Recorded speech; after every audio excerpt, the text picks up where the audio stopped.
At the clinic, I had a few minutes to myself, so I thought I'd take a look at Neymar's injury. I've seen some reports where it's saying it's an ACL and meniscus tear, and I think that's confirmed by now as well. So I thought I'd do a quick little video just for those of you that would like to learn more about that.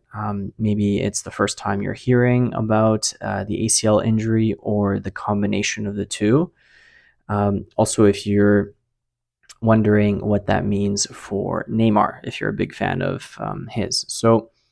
The mechanism of injury that I saw right there with him was he was dribbling forward, coming between a couple players, and the player on his right, the opposition player, sort of came into him a little bit. It was like a shoulder to shoulder tackle, but so it wasn't that malicious, to be honest, from the other opponent. But what happened was Neymar, as he was dribbling, was kind of thrown off balance, and I believe I saw that it was his left leg. So he's dribbling forward with his right. He kind of gets pushed from his right and has an awkward sort of landing or step onto his left leg.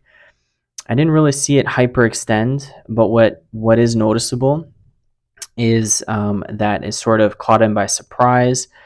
And when a player like that is running forward, there's a lot of velocity going forward, and if you're asking the leg to sort of stop you abruptly, especially if the muscles are not quite turned on and ready to absorb that force, it can result in an ACL injury potentially. It's rare, it's not that common. That sort of nudge or step he's done hundreds of times that game, but it's just the combination of, lack of reaction time, maybe the surprise effect, right?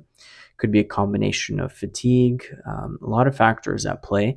So he kind of stepped awkwardly, and as soon as he took that one awkward step, if you ever get a chance to watch the video, if you're not too grossed out, I mean, you don't really see anything gross with that video, you'll notice that he doesn't really put any weight on that leg after that step, and kind of comes to the ground and waves his hand. So that's sort of what happened in my little video analysis there. I wish I could pull it up, but I just wanted to do this quick video. I will tell you a few things about the ACL. So if you're looking to learn a little bit about that, just stick with me for a couple minutes here. ACL, it's a cruciate ligament. It's deep within the knee. It's responsible for a lot of the stability in the knee. The knee joint itself is a hinge joint, so it really relies on a lot of the passive structures like the ligaments and the meniscus there. For example, anatomically speaking, strictly anatomical, you can see if you see the anatomy of it, you'll see that it resists anterior or forward translation of the tibia. So if you have the femur and the tibia, it keeps that shin bone from coming forward, but it's involved with overall stability as well. I have a few stats here. I don't have a lot of this memorized all the time, but a few of the basics. For example, typical ACL rehabilitation to get back to play is about 9 to 12 months. They've done some accelerated rehab protocols that were researched, and I think they've tried those in the States a little bit with the NFL players as well. But what we found, once you really run enough people through it and you analyze it properly, you find that there's still an increased risk of re-injury up until you get to that 9-month mark. And there's actually a benefit in waiting. So if a safe mark as far as time frame goes is 9 to 12 months. 9 to 12 months. But that being said, if you're really familiar with these sort of injuries and you're returning a soccer player back to the field, you don't really just go based off the time frame. That would be one factor maybe, but you're really looking at a few clinical, physical milestones or objective measures to see if they're ready to get cleared. There's a few tests out there that are good. You don't really just use one test to clear an athlete after ACL injury. You may want to do a battery of tests.